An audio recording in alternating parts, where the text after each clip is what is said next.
মন্দির কোন রাজনৈতিক দলের কর্মীরা পাহারা দেয় নাই, পাহারা দিয়েছে মাদ্রাসার ছাত্ররা এবং ইসলামী দলের নেতারা। আমরা সতর্ক করে দিচ্ছি, আপনারা যদি আওয়ামী লীগের পক্ষে অবস্থান নেন, যত বড়ই দল হোক না কেন, আপনাদের পতনের ঘন্টা বাজতে দেরি হবে না।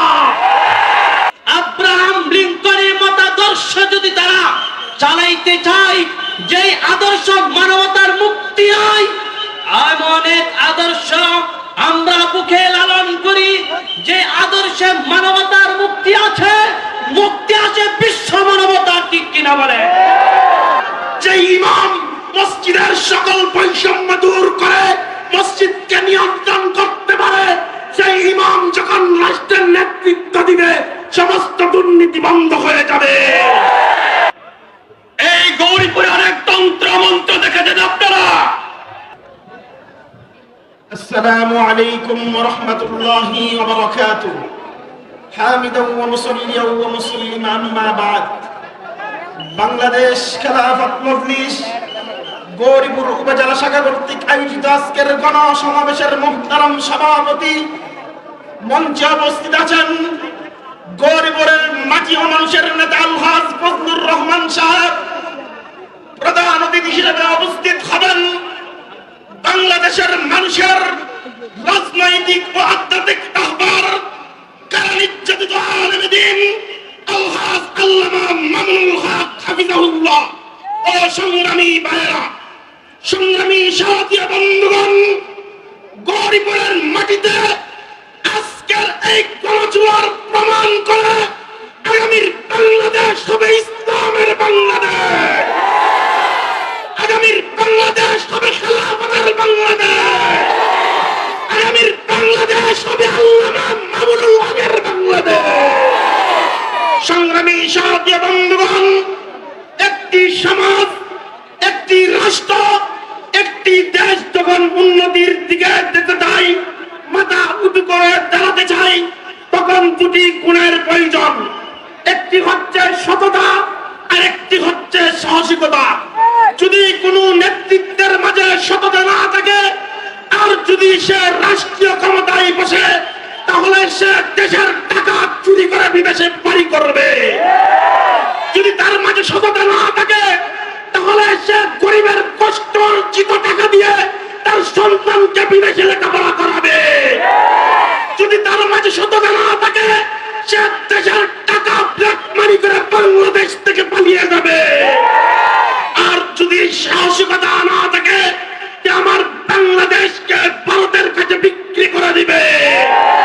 আর যদি সাহসিকতা না থাকে, তাহলে আমার বাংলাদেশকে এমনি এলাকার কাছে বিক্রি করে দিবে। সংগ্রামী সাথী বন্ধুগণ, বাংলাদেশের দিকে যদি আমরা তাকাই, বাংলাদেশে এমন সাহসিকতা আর সততার দিকে এক নম্বরে আছেন আমাদের আল্লামা মামুনুল হক। মামুনুল হক লক্ষ কোটি টাকা বিক্রি হয় না। মামুনুল হক দিন ইসলামের কথা বলে জেল কেটেছে, জুলুম করেছে, নির্যাতন হয়েছে, কাউকে সে আপোষ করে না, আপোষ করে না। আর যদি আমরা সাহসিকতার কথা বলতে যাই, আল্লামা মামুনুল হক এদেশের সরকারের চোখে চোখ রেখে কথা বলতে পারে। আল্লামা মামুনুল হক আমেরিকার চোখে আঙ্গুল দিয়ে কথা বলতে পারে। আল্লামা মামুনুল হক রাশিয়াকে প্রশ্নবিদ্ধ করে কথা বলতে পারে। সংগ্রামী সাথী বন্ধুগণ, আপনাদেরকে জিজ্ঞাসা করতে চাই, আজকে আমরা হুজুররা যখন মসজিদের মিম্বার থেকে, হাদিসের মসনদ থেকে রাজনীতির ময়দানে আসে, অনেকেই থেকে নাক ছিটকায়, বলে হুজুরদের কাজ তো মসজিদে, হুজুরদের কাজ তো মাদ্রাসায়, হুজুররা রাজনীতির ময়দানে কি করে, বলে কিনা ভাই? আচ্ছা, আমি আপনাদেরকে জিজ্ঞাসা করতে চাই, আপনারা যারা মসজিদে নামাজ পড়েন, বলেন মসজিদে ধনী গরিবের কোনো ভেদাভেদ আছে? মসজিদে সাদা কালোর কোনো ভেদাভেদ আছে? মসজিদে কোনো বৈষম্য আছে? যে ইমাম মসজিদের সকল বৈষম্য দূর করে মসজিদকে নিয়ন্ত্রণ করতে পারে, সেই ইমাম যখন রাষ্ট্রের নেতৃত্ব দিবে, সমস্ত দুর্নীতি বন্ধ হয়ে যাবে। সেই ইমাম যখন রাষ্ট্রের দায়িত্ব পালন করবে, সমস্ত চাঁদাবাজি বন্ধ হয়ে যাবে। সেই ইমাম যখন দায়িত্ব, সমাজের দায়িত্ব সমস্ত টেন্ডারবাজি বন্ধ হয়ে যাবে। এ গরিবপুরবাসী সর্বশেষ কথা, আপনারা যদি আপনাদের শান্তির সমাজ চান, মুক্তির রাজ চান, আপনাদের রক্তের নিরাপত্তা চান, ইমানের নিরাপত্তা চান, আলহাজ ফজলুর রহমানের বিকল্প কেউ নাই। আগামী দিন আল্লামা মামুনুল হকের প্রার্থী রিকশা মার্কাকে বুদ্ধি আপনারা বিজয় করবেন তো ইনশাআল্লাহ। আসলাম মিনাল্লাহি ওয়া ফাতহুন করিম। সংগ্রামী সাথী ও বন্ধুগণ, এ পর্যায়ে গুরুত্বপূর্ণ বক্তৃতা নিয়ে আসছেন জিয়াদ খান।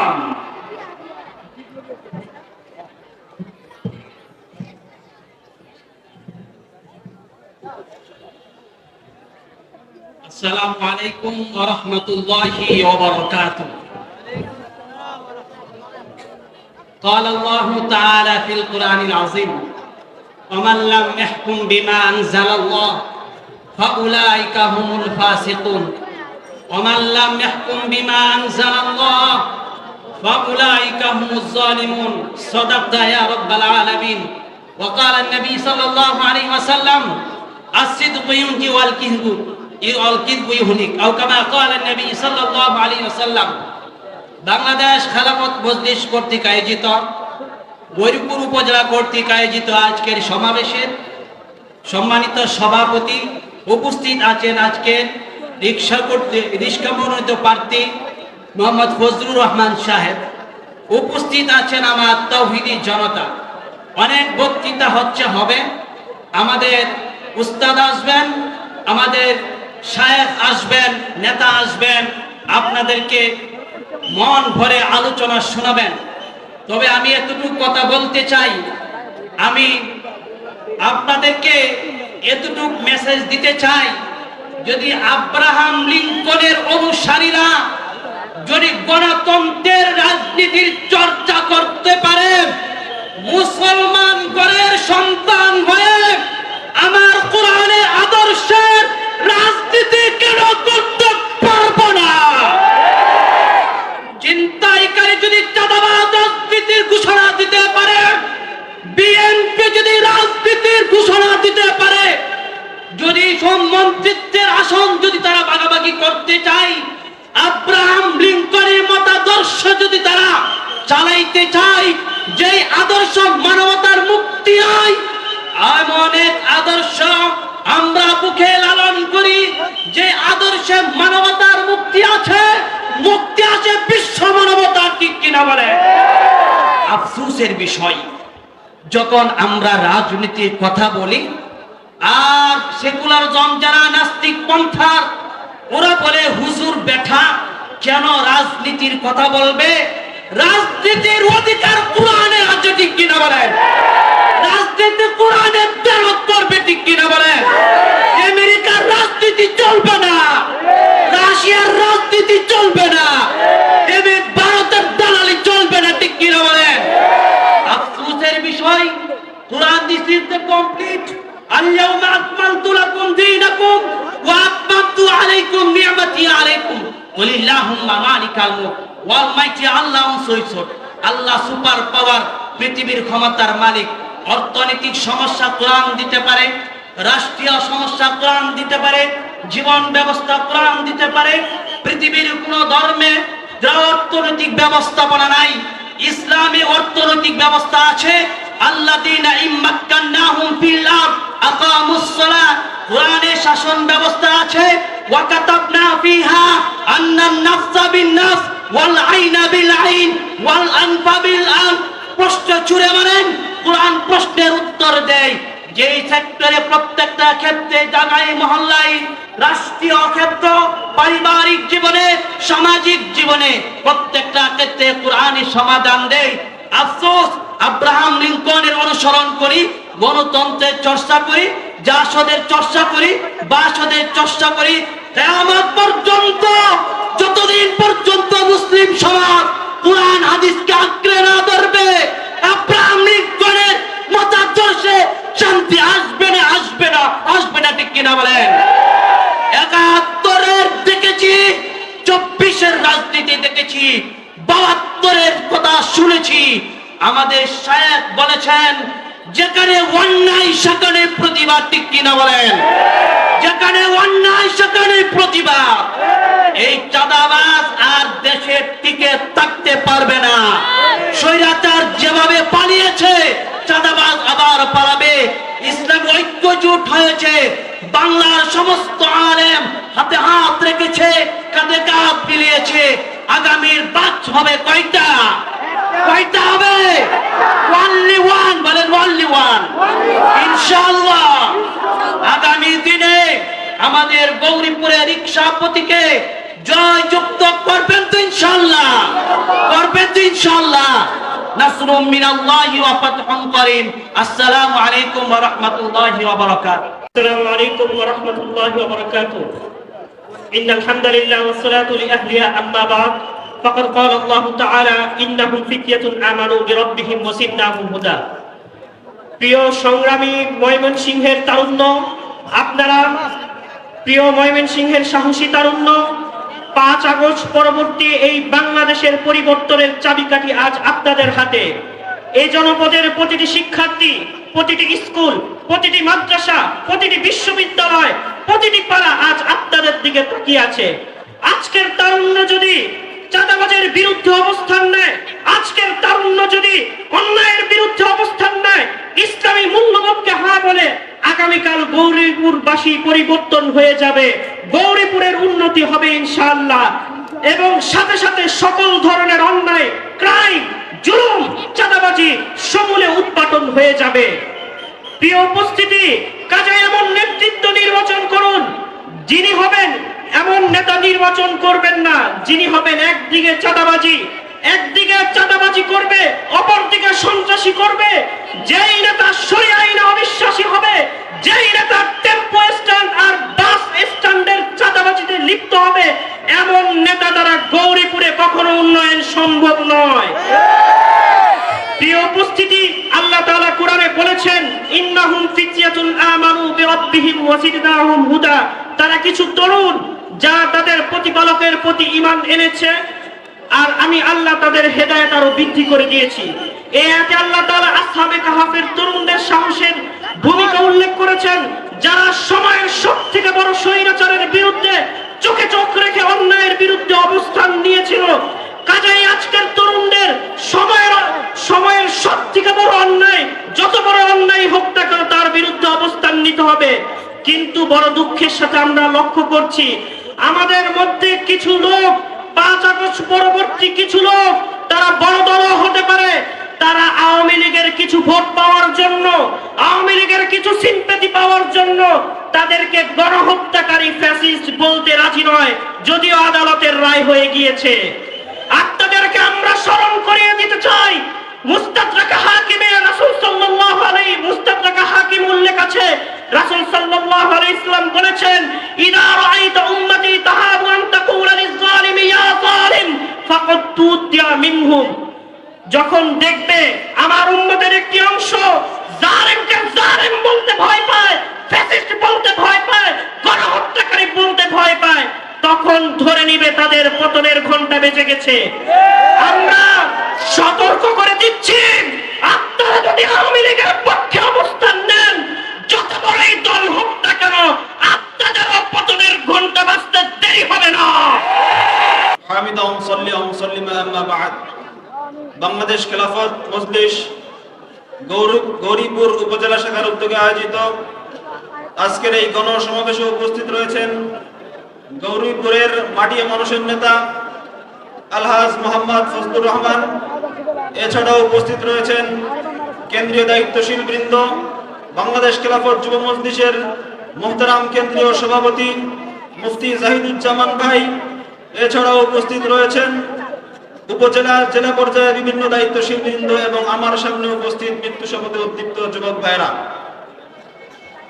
আজকে যখন 24-এর গণ অভ্যুত্থানের পরে সারা বাংলাদেশে ইসলামী রাজনীতির নব জাগরণ শুরু হয়েছে, আজকে যখন সারা বাংলাদেশে আলেম উলামাদের নেতৃত্বে সাধারণ তৌহিদি জনতা, সাধারণ ধর্মপ্রাণ মুসলমান নিজেদের শান্তির ঠিকানা খুঁজে পেয়ে ইসলামী রাজনীতির ছায়াতলে আসতে শুরু করেছে, তখন একদল বলতে শুরু করেছে মসজিদের ইমামরা মসজিদেই ভালো, একদল তারা বলতে শুরু করেছে মাদ্রাসার হুজুররা মাদ্রাসায় ভালো, একদল বলতে শুরু করেছে খানকার পীর সাহেবরা খানকায় ভালো, রাজনীতির ময়দানে তাদের কাজ নয়। আপনারা বলেন তো, একজন ইমাম তার অধীনে সমাজের সমস্ত মানুষ নামাজ পড়ে, সেই নামাজীদের মধ্যে বিভিন্ন ধরনের মানুষ থাকে, বিভিন্ন বংশের, বিভিন্ন গোত্রের এবং বিভিন্ন মতবাদের লোক সেই ইমামের নেতৃত্বে নামাজ পড়ে। যেই ইমাম একটি সমাজের ইনসাফ প্রতিষ্ঠা করে, যেই সমাজ একটি সমাজের মানুষের সাম্য প্রতিষ্ঠা করে মসজিদের মধ্যে নেতৃত্ব দিতে পারে, সেই ইমাম যদি রাষ্ট্রের ইমামতির দায়িত্ব নেয়, সেই ইমাম যদি রাজনীতির ময়দানে ইমামতির দায়িত্ব নেয়, তাহলে সমাজ থেকে সমস্ত বৈষম্য দূর হয়ে সাম্য প্রতিষ্ঠা হবে ইনশাআল্লাহ। প্রিয় সংগ্রামী সাথী ও বন্ধুগণ, আমরা তাকেই নেতা মনে করি যে আমাদের জন্য কাজ করে। এখন আমরা মনে করি যে উলামায়ে কিরাম আমাদের কাছে কোনোদিন আসে নাই, এই জন্য উলামায়ে কিরামের নেতৃত্ব মেনে নিতে চাই না। এই জন্য আমাদের একটি ইতিহাস জানা দরকার যে উলামায়ে কিরাম এই উপমহাদেশ ভারত, পাকিস্তান এবং বাংলাদেশের মানুষের জন্য কি করেছে। সর্বপ্রথম ব্রিটিশরা অর্থাৎ ইংল্যান্ডের সেই সাদা চামড়ার লাল কুত্তারা তারা যখন এই ভারত উপমহাদেশকে দখল করেছিল, তখন সর্বপ্রথম এই উপমহাদেশকে দারুল হারব ঘোষণা করে তাদের বিরুদ্ধে জিহাদ ঘোষণা করেছিলেন একজন মাওলানা, তার নাম শাহ আব্দুল আজিজ মুহাদ্দিস রাহমাতুল্লাহি আলাইহি। এবং তার ফতোয়ার ভিত্তিতে সমস্ত মানুষ তাদের বিরুদ্ধে জিহাদে অবতীর্ণ হয়েছিল। এরপরে ইতিহাস আমরা সবাই জানি, বলাকটের ময়দানে উলামায়ে কিরাম রক্ত দিয়েছেন, শামিলির রণাঙ্গনে উলামায়ে কিরাম রক্ত দিয়েছেন, দেওবন্দ প্রতিষ্ঠা হয়েছে এই ভারত থেকে ব্রিটিশদের আধিপত্য মুক্ত করার জন্য। এরপরে 1866 সালে, এরপরে 1876 সালে রেশমির মল আন্দোলন হয়েছে, 1905 সালে বঙ্গভঙ্গ রদের বিরুদ্ধে আন্দোলন হয়েছে, 1928 সালে সর্বপ্রথম শাহ আশরাফ আলী থানভী রাহমাতুল্লাহি আলাইহি সর্বপ্রথম মুসলিমদের জন্য আলাদা ভূখণ্ডের দাবি তুলেছিলেন। তার ভিত্তিতে 1947 সালে মুসলমানদের আলাদা ভূখণ্ড হয়েছে। এই আলাদা ভূখণ্ডে এখন আমরা শান্তিতে বসবাস করতে পারি। বলেন তো, ভারতে মুসলমানরা গরু খাইলে মায়ের খায় কিনা? ভারতে মুসলমানরা নামাজ পড়তে গেলে নির্যাতনের শিকার হয়, ভারতে ঈদের নামাজ পড়তে গেলে মুসলমানরা নির্যাতনের শিকার হয়, ভারতে বোরকা পরলে তাদেরকে হেনস্থা করা হয়, কিন্তু বাংলাদেশ আর পাকিস্তানে ধর্ম পালন করতে গিয়ে কাউকে নির্যাতন করা হয়। আপনারা যে এই একটা মুসলিম ভূখণ্ড পাইলেন, এর অবদান কাদের? এর অবদান সম্পূর্ণ আলেমের। তিনি হচ্ছেন আশরাফ আলী থানভী রাহমাতুল্লাহি আলাইহি। শুধু এখানেই শেষ নয়, এরপরে 1971 সালে যুদ্ধ হয়েছে, সেই যুদ্ধে আলেমরা ভূমিকা পালন করেছেন। কিন্তু দুঃখজনক বিষয় হলো 1971 সালের পরে ভারতের প্রেসক্রিপশনে শেখ মুজিবুর রহমান এই বাংলাদেশকে 1972 সালে ভারতের হাতে তুলে দিয়েছে। 1947 সালে বাংলাদেশ এবং পাকিস্তান স্বাধীন হয়েছিল ইসলামের ভিত্তিতে, আর ভারত স্বাধীন হয়েছিল ধর্মনিরপেক্ষতার ভিত্তিতে। কিন্তু 1972 সালে এই বাংলাদেশে ধর্মনিরপেক্ষতা আমদানি করে ইসলামকে মাইনাস করা হয়েছে। এই জন্য 2024 সালে আবার আন্দোলন হয়েছে। সেই আন্দোলনের ভিত রচিত হয়েছিল 2013 সালে। 2013 সালে শাপলা চত্বরে উলামায়ে কিরাম রক্ত দিয়ে ভারতীয় আধিপত্যবাদের বিরুদ্ধে লাল কার্ড দেখিয়ে দিয়েছে এবং মানুষকে বলেছে, যদি এই ভারতীয় আধিপত্যবাদ থেকে মুক্ত হতে হয় তাহলে এই স্বৈরাচার হাসিনাকে সরাইতে হবে। তার উপরে ভিত্তি করে 2024 সালে আন্দোলন হয়েছে। সেই আন্দোলনে আমরা রক্ত দিয়েছি, উলামায়ে কিরাম রক্ত দিয়েছেন, সাধারণ ছাত্র জনতা রক্ত দিয়েছেন। সেই রক্তের বিনিময়ে যে বাংলাদেশ গঠন হয়েছে, সেই বাংলাদেশে আমরা আর ধর্ম নিরপেক্ষ মতবাদকে বরদাস্ত করব না ইনশাআল্লাহ। এবারের বাংলাদেশ হবে ইসলামের ভিত্তিতে, এবারের বাংলাদেশ হবে দিন দরদি মেহনতি মানুষের নেতৃত্বে, এবারের বাংলাদেশ হবে সাম্যের ভিত্তিতে, এবারের বাংলাদেশ হবে বৈষম্য মুক্ত, এবারের বাংলাদেশ হবে ফাসিলাত মুক্ত, এবারের বাংলাদেশ হবে সমস্ত জুলুম অন্যায় অত্যাচার মুক্ত, এবারের বাংলাদেশ হবে খেলাফতের বাংলাদেশ, ইসলামের বাংলাদেশ। আমি আপনাদের সামনে একটি প্রশ্ন উত্থাপন করতে চাই। আগামী দিনে আপনারা কি সম্মানের জীবন অবলম্বন করতে চান নাকি অপদস্থতার জীবন অবলম্বন করতে চান? আগামী দিনে মাথা উঁচু করে জীবন যাপন করতে চান নাকি দাসত্বের জীবন গ্রহণ করতে চান? সংগ্রামী ভাইয়েরা আমার, তাহলে শুনে রাখুন, হযরত ওমর ইবনুল খাত্তাব রাদিয়াল্লাহু আনহু বলে দিয়েছেন, মুসলমানদের সম্মান, মুসলমানদের ইজ্জত, মুসলমানদের উন্নতি এবং অগ্রগতির একমাত্র মাধ্যম হলো, তিনি বলেছেন, নাহনু কওমুন আ'আজ্জানাল্লাহু বিল ইসলাম, আমরা এমন এক জাতি ছিলাম, আমরা ছিলাম এক অপদস্থ জাতি, আমরা ছিলাম এক লাঞ্ছিত জাতি, আমরা ছিলাম এক জুলুমের শিকার, এক অবহেলিত এক জাতি ছিলাম। আল্লাহ রাব্বুল আলামিন আমাদেরকে ইসলামের মাধ্যমে সম্মান দান করেছেন। সুতরাং যদি আগামী দিনে বাংলার জনগণ বাংলাদেশকে বিশ্বের দরবারে মাথা উঁচু করে দাঁড় করাতে চায়, তাহলে অবশ্যই আমাদেরকে ইসলামের দিকেই ফিরে আসতে হবে। সুতরাং মুসলমানরা যদি মানব রচিত তন্ত্রমন্ত্রের মধ্যে নিজেদের উন্নতি এবং অগ্রগতি খুঁজে থাকে, যদি তারা পুঁজিবাদ এবং সমাজতন্ত্রের মধ্যে তাদের অর্থনৈতিক উন্নতির জন্য এর পেছনে ছুটে বেড়ায়, মুসলমানরা যদি সেকুলার রাষ্ট্র ব্যবস্থার মধ্যে তাদের উন্নতি এবং অগ্রগতি খুঁজে, তাহলে এটা তাদের জন্য সম্পূর্ণ বোকামি হবে। সুতরাং প্রিয় ভাইয়েরা আমার, যদি আমরা আমাদের ব্যক্তি জীবনে আমরা যদি শান্তি এবং শৃঙ্খলা চাই, যদি আমরা পরিবার জীবনে সুখ শান্তি খুঁজে পেতে চাই, যদি আমরা সমাজে যদি আমরা নিরাপত্তা চাই, যদি আমরা রাষ্ট্রের উন্নতি চাই, তাহলে আমাদেরকে অবশ্যই আল্লাহ প্রদত্ত জীবন ব্যবস্থা, খেলাফত রাষ্ট্র ব্যবস্থা প্রতিষ্ঠার আন্দোলনে আমাদেরকে শরীক হতে হবে। প্রিয় ভাইয়েরা আমার, ইমাম মালিক রাহমাতুল্লাহ আলাইহি বলেছেন, লা ইয়াসলুহা আখিরু হাদিহিল উম্মাহ ইল্লা বিমা সালুহা বিহা আউয়ালুহা। আজকে আমাদের দেশের সংস্কার চলছে, ইমাম মালিক রাহমাতুল্লাহ বলেছেন, মুসলমানদের সংস্কার শুধুমাত্র সেই পথেই হবে যে পথে রাসূল করিম সাল্লাল্লাহু আলাইহি ওয়াসাল্লাম সাহাবীদেরকে সংস্কার করেছিলেন, যে পদ্ধতিতে রাসূল করিম সাল্লাল্লাহু আলাইহি ওয়াসাল্লাম সাহাবীদের ব্যক্তি জীবনকে সুন্দর করেছিলেন, যেভাবে রাসূল সাল্লাল্লাহু আলাইহি ওয়াসাল্লাম মুসলমানদের সমাজ ব্যবস্থাকে সংস্কার করেছিলেন, যেভাবে অর্থ ব্যবস্থা, শিক্ষা ব্যবস্থা, রাষ্ট্র ব্যবস্থা এবং আইন ব্যবস্থাকে সংস্কার করেছিলেন, সে পথেই আমাদেরকে আগাতে হবে। সংগ্রামী ভাইরা আমার, আমরা আজকে বলছি আমরা জুলুম থেকে মুক্ত হয়েছি, কিন্তু রাসূলকে আল্লাহ রাব্বুল আলামিন পবিত্র কোরআনে বলেছেন, ওয়াল লাম ইয়াহকুম বিমা আনজালাল্লাহ ফাউলাইকা হুমুজ জালিমুন। যারা আল্লাহর বিধানকে, আল্লাহর আইনকে মাইনাস করে অন্য কোন আইন দ্বারা বিচার ব্যবস্থা পরিচালনা করে, তারাই হলো জালেম। প্রিয় ভাইরা আমার, আমি প্রশ্ন করতে চাই, আজকে বাংলাদেশে কি আল্লাহর আইন চলছে না মানব রচিত আইন চলছে? আজকে বাংলাদেশে আল্লাহর আইনকে মাইনাস করে মানব রচিত আইন চলছে। সুতরাং যতদিন পর্যন্ত আল্লাহর আইনকে বাস্তবায়ন না করা হবে, ততদিন পর্যন্ত মুসলমানরা জুলুম থেকে মুক্ত হতে পারবে না। এজন্য প্রিয় ভাইরা আমার, আগামী দিনে যদি আমরা শান্তি এবং শৃঙ্খলা চাই, যদি আগামী দিনে আমরা আমাদের উন্নতি চাই, তাহলে অবশ্যই আমাদেরকে ইসলামী দলগুলোর যে ঐক্যবদ্ধ প্রার্থী রয়েছে, তাদেরকে ভোট প্রদানের মাধ্যমে খেলাফত প্রতিষ্ঠার পথে আমাদেরকে অগ্রগামী হতে হবে। আগামী দিনের সকল আন্দোলন সংগ্রামে শরীক হওয়ার আহ্বান রেখে আমার বক্তব্য এখানে শেষ করছি। আসসালামু আলাইকুম। আসসালামু আলাইকুম ওয়া রাহমাতুল্লাহি ওয়া বারাকাতুহু। আসসালামু আলাইকুম ওয়া রাহমাতুল্লাহি ওয়া বারাকাতুহু। ওয়া আলাইকুম আসসালাম।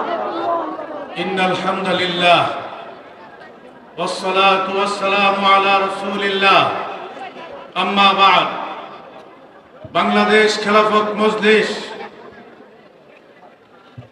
গৌরীপুর উপজেলার আয়োজনে আজকের এই গণসমাবেশের মুহতারাম সভাপতি, প্রধান অতিথি হিসাবে উপস্থিত আছেন বাংলাদেশের অবিসংবাদিত রাহবর, বাংলাদেশের মুক্তিকামী মানুষের রাজনৈতিক আধ্যাত্মিক রাহবর, বাংলাদেশ খেলাফত মজলিসের সংগ্রামী আমির, কারা নির্যাতিত মজলুম জননেতা শাইখুল হাদিস ইবনে শাইখুল হাদিস আল্লামা মামুনুল হক হাফিজাহুল্লাহ, কেন্দ্রীয় নেতৃবৃন্দ, জেলার নেতৃবৃন্দ, উপজেলার বিভিন্ন উপশাখার নেতৃবৃন্দ, আমার সামনে উপস্থিত প্রাণপ্রিয় গৌরীপুরবাসী, আজকে আমরা সকাল থেকে নিয়ে সুদূর নরসিংদী শিবপুর থেকে কটিয়াদি হুসেনপুর নান্দাইল হয়ে পঞ্চম প্রোগ্রাম চলছে আজকে গৌরীপুরে। প্রতিটি প্রোগ্রামে, প্রতিটি সমাবেশে মানুষের যে উৎসাহ উদ্দীপনা আমরা লক্ষ্য করেছি, মানুষ ইসলামী রাজনীতির পক্ষে, মানুষ রিকশা মার্কার পক্ষে যেভাবে নিজেদের সমর্থন এবং নিজেদের আস্থা প্রকাশ করেছে, ব্যর্থহীন কণ্ঠে আমি কথা বলতে পারি, আগামীর বাংলাদেশ কোন ফেসিবাদের বাংলাদেশ হতে পারে না। আগামীর বাংলাদেশ হবে ইসলামের বাংলাদেশ। বন্ধুরা আমার, 54 বছর হয়ে গেল আমার দেশ স্বাধীন হলো। আমরা কি দেখলাম? যারা বড় লোক তারা দিন দিন আরো বড় লোক হয়। আমরা কি দেখলাম? আমাদের শ্রমিকদের, আমাদের কৃষকদের, আমাদের মজুরদের, আমার রিকশাওয়ালা ভাইয়ের ভাগ্যের কোনো পরিবর্তন হয় না।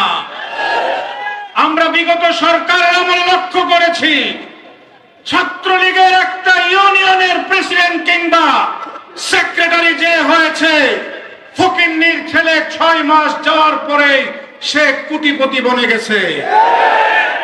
এইভাবে বাংলাদেশে যারা রাজনীতি করেছে, তারা রাজনীতি করে নিজেদের আখের গুছানোর চেষ্টা করেছে, জনগণকে বঞ্চিত করেছে। জনগণ তাদের ভাগ্যের পরিবর্তন করতে পারে নাই।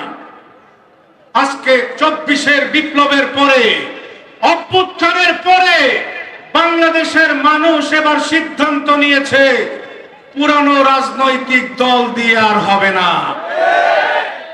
পুরানোরা পরীক্ষা দিয়েছে কয়েকবার, দেশকে তলাবিহীন ঝুড়ি হিসাবে আমাদেরকে দিয়েছে। তারা কখনো দুর্নীতিতে বারবার চ্যাম্পিয়ন হয়েছে। ইতিমধ্যে আমরা দেখেছি, সরকারে আসার আগেই চাঁদাবাজদের মহড়া আমরা দেখতে পেয়েছি। আমরা জুলুমবাজদের মহড়া দেখেছি। আমরা বাংলাদেশে দুর্নীতির আর জুলুমের আর সন্ত্রাসের মহড়ার রাজনীতি দেখতে চাই না। আমরা চাই জনগণ তাদের অধিকার নিশ্চিত করবে। রিকশাওয়ালা অধিকার পাবে, শ্রমিক অধিকার পাবে, কৃষক অধিকার পাবে, আমার হিন্দু ভাইয়েরা তার অধিকার পাবে। আমরা কি দেখেছি? হিন্দুদেরকে বিভিন্ন সময় বিভিন্ন দল আপন সেজেছে। পান থেকে চুন খসলেই হিন্দুদের বাড়ি ঘরে আগুন জ্বালিয়ে দিয়েছে। আর আমরা কি করেছি? 24-এর গণ অভ্যুত্থানের পরে হিন্দুদের মন্দির কোন রাজনৈতিক দলের কর্মীরা পাহারা দেয় নাই, পাহারা দিয়েছে মাদ্রাসার ছাত্ররা এবং ইসলামী দলের নেতারা। সুতরাং হিন্দু সংখ্যালঘু ভাইদেরকে বলতে চাই, আপনারা যদি নিরাপদে স্বস্তিতে বাংলাদেশে মাথা উঁচু করে বাংলাদেশের নাগরিক হিসাবে থাকতে চান, ইসলামের পক্ষে আসেন। শেষ কথা বলি, আজকে বাংলাদেশের মানুষ ইসলামী জাগরণ দেখতে চায়। বাংলাদেশের আলেম ওলামা, ইসলামী রাজনৈতিক দলগুলো এক প্ল্যাটফর্মে এসেছে। ইনশাআল্লাহ আগামীর বাংলাদেশ ইসলামী সরকারের বাংলাদেশ। আপনাদের গৌরীপুর থেকে বাংলাদেশ খেলাফত মজলিসের সংসদ সদস্য পদপ্রার্থী হিসাবে জনাব ফজলুর রহমানকে আমরা বাংলাদেশ খেলাফত মজলিসের পক্ষে মনোনয়ন দিয়েছি রিকশা মার্কায়। এই রিকশা মার্কার পক্ষে কারা কারা থাকবেন?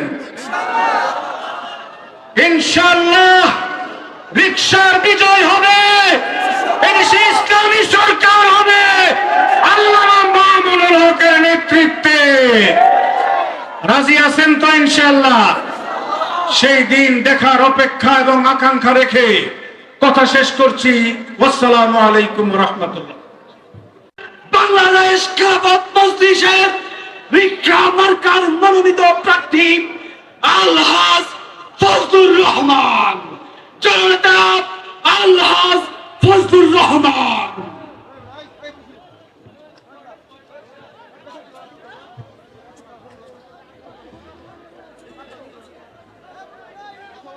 আসসালামু আলাইকুম ওয়া রাহমাতুল্লাহি ওয়া বারাকাতুহু। আজকের এই গৌরীপুরবাসীর যে প্রাণের স্পন্দন তৈরি হয়েছে, বাংলাদেশ খেলাফত মজলিস গৌরীপুর উপজেলা কর্তৃক আয়োজিত গণসমাবেশের সংগ্রামী সভাপতি জনাব আলহাজ হযরত মাওলানা আব্দুল হান্নান সাহেব,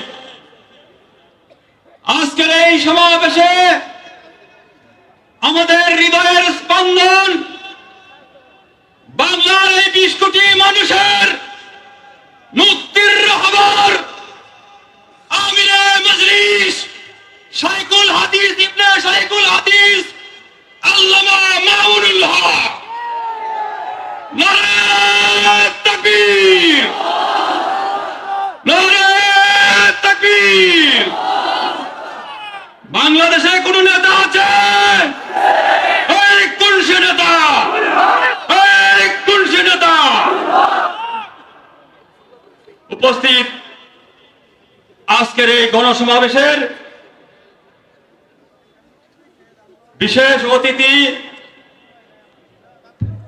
আমাদের এই বৃহত্তর ময়মনসিংহের গর্বের ধন, ভৈরব আসন থেকে মনোনীত প্রার্থী, আমাদের কারা নির্যাতিত মাজলুম জননেতা আল্লামা মামুনুল হকের সাথেই যিনি কারাবরণ করেছিলেন জালিমের সেই জিন্দান খানায়, তিনি হলেন আমাদের শ্রদ্ধাভাজন হযরত মাওলানা আতাউল্লাহ আমিন সাহেব। উপস্থিত আছেন আমাদের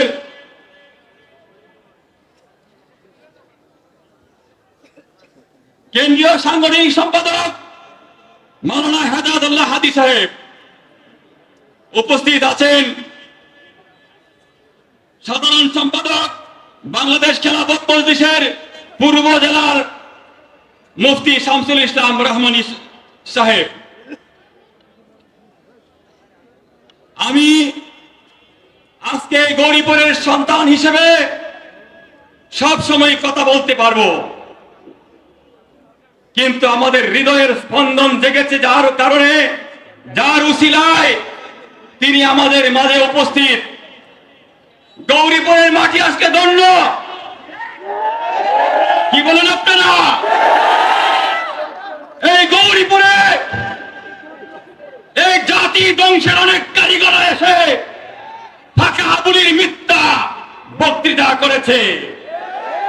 আমার এই 56 বছরের জীবনে ছোট কাল থেকে আমি ইসলামী রাজনীতির হাতে করে নিয়েছি। শাইখুল হাদিস আল্লামা আজিজুল হক রহমতুল্লাহ আলাইহি থাকতেই আমি কিশোরগঞ্জ জেলার ছাত্র মজলিসের সাংগঠনিক সম্পাদক ছিলাম। পরবর্তীতে বাংলার সিংহ পুরুষ মরহুম প্রিন্সিপাল হাবিবুর রহমান সাহেবের মাদ্রাসায় শিক্ষকতার সুবাদে সেখানে আমি সিলেট মহানগরীর তুপকানা ওয়ার্ড শাখার সেক্রেটারি আমাকে মনোনয়ন করেছিলেন উনি। আমি আজকে আপনাদেরকে কথা দিলাম, এই গৌরীপুরে অনেক তন্ত্র মন্ত্র দেখেছেন আপনারা। আমাদের পরে স্বাধীন হয়েছে সিঙ্গাপুর, মালয়েশিয়া, একজন মাহাতির মোহাম্মদের হাত ধরে আজকের বিশ্বের উন্নত দেশে পরিণত হয়েছে। যে মাহাতির মোহাম্মদ এই বাংলাদেশের দক্ষিণ পূর্ব সেই চট্টগ্রামের বংশধরদের একজন, কিন্তু আমরা বাংলার জমিনে এদেশের অনেক লুটেরাদেরকে আমাদের ম্যান্ডেট প্রদান করেছি। আমরা তওবা করি, যাদেরকে ভোট দিয়েছিলাম আমরা, তারা আমার দেশের সম্পদকে বেগম পাড়ায় নিয়ে গিয়েছে। সে কাউট বাটপার শামীম উসমানের মতো চিকাররা এদেশে বলতো 60-70 রাকাত নফল নামাজ নাকি পড়েছে। আজকে দুবাইয়ের আলিশান বাড়িতে বসবাস করে আবার আপনার রক্ত শ্রমের গ্রামের টাকা এসে সেখানে, যেখানে দুবাইয়ের খলিফারা বসবাস করে সেখানে সে বসবাস করতেছে। আর আমি আপনি আজকে এদেশের মানুষের প্রত্যাশা নিয়ে খেলা করে আমরা আজকে দরিদ্র সীমার নিচে অবস্থান করছি। দুঃখের সাথে জানাতে হয়, আমার এই গৌরীপুর বাংলাদেশের 10 উপজেলার মধ্যে দরিদ্রতম উপজেলার মধ্যে একটি। আমরা কি এভাবে দরিদ্রর কষাঘাতে জর্জরিত হয়ে আমাদেরকে চরম আমরা বেকারত্বের দিকে, চরম দারিদ্র্যের দিকে নিয়ে যেতে চাই? যদি না হয়, সিদ্ধান্ত এখনই নিতে হবে। আগামী ত্রয়োদশ জাতীয় সংসদ নির্বাচনে আমরা আল্লামা মামুনুল হক হাফিজাহুল্লাহর ডাকে সাড়া দিয়ে আমরা আমাদের রিকশা মার্কার প্রতীকের প্রার্থীকে সংসদে পাঠানোর জন্য আমরা কি বদ্ধপরিকর আছি কিনা 2 হাত তুলে জানিয়ে দেন। গৌরীপুরের মাটি বাংলাদেশ খেলাফত মজলিসের ঘাঁটি, গৌরীপুরের মাটি আল্লামা মামুনুল হক সাহেবের ঘাঁটি। ইনশাআল্লাহ আমরা আগামী এই প্রত্যাশায় রইলাম। আমার এই আজকের আয়োজনে যারা দিন রাত পরিশ্রম করে আমাদেরকে সহযোগিতা করেছেন, এই আজকের আয়োজনকে এই পর্যায়ে নিয়ে আসার জন্য, সার্থক করার জন্য আপনারা সর্বাত্মক চেষ্টা করেছেন, আমি তাদের কাছে চিরঋণী। আমি শুধু বলি, হে আল্লাহ, আজকের এই গৌরীপুরের জমিনের যে পরিবেশ, ইসলামের যে পরিবেশ রচিত হয়েছে, তার বিনিময়ে তাদেরকে দুনিয়া এবং আখিরাতে দিয়েন। আরেকটা কথা বলবো, আজকে আমাদের এই গৌরীপুর, আমি সংখ্যালঘুদের উদ্দেশ্যে বলবো, আমরা আপনাদের পাহারাদার, আপনারা আমাদের ভাই, আমরা আপনাদের ভাই হয়ে কাঁধে কাঁধ মিলে আপনাদের জন্য আমরা কাজ করব। আপনারা বিগত দিনেও দেখেছেন আমরা আপনাদের পাশে ছিলাম। আমার আজকে যারা প্রশাসনের বাইরা আমাদের সহযোগিতা করেছেন, আমরা তাদের কৃতজ্ঞতা স্বীকার করি। সাংবাদিক ভাইদেরকে আমরা আন্তরিক কৃতজ্ঞতা জানিয়ে আমি আমার কথা এখানে শেষ করছি। আল্লাহ হাফেজ। বাংলাদেশ জিন্দাবাদ, বাংলাদেশ খেলাফত মজলিস জিন্দাবাদ।